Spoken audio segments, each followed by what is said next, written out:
Oui, Monsieur Gauchmann, alors. Oui, merci, Monsieur le Président.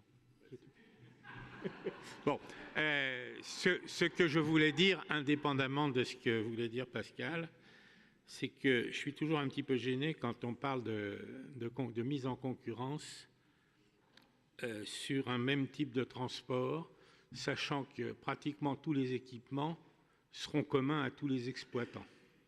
Je ne pense pas qu'un concurrent quelconque ait ses propres voies ferrées, ait son propre matériel roulant et ait ses propres gares. À partir de ce moment-là, sur quoi va jouer la concurrence? Vous dites la qualité de service. Je veux bien. Dans la qualité de service, je veux bien qu'on mette la ponctualité, mais je ne vois pas un gain de ponctualité qui soit dû uniquement au fait que ce soit deux entreprises différentes à partir du moment où c'est le même matériel.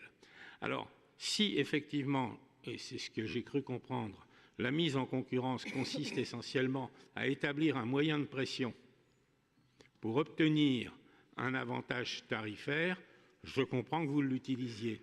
Mais est-ce réellement une mise en concurrence? Merci, monsieur.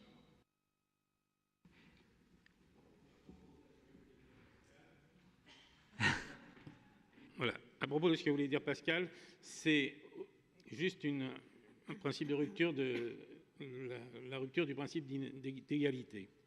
Et aussi grave, la libéralisation des services publics telle qu'envisagée par l'Union européenne et appliquée à la France porte atteinte au principe fondamental de l'égalité des citoyens devant les services publics, en particulier dans les zones rurales, qui sont les premières touchées. La libéralisation envisagée du transport ferroviaire de voyageurs après celle du fret contribuera à la fermeture de lignes SNCF non rentables. La libéralisation du service postal d'acheminement du courrier a déjà produit des effets délétères dans d'autres pays européens.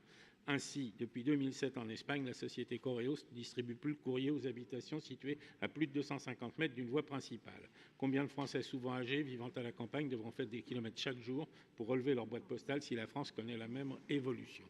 Merci, Monsieur le Président. Bien.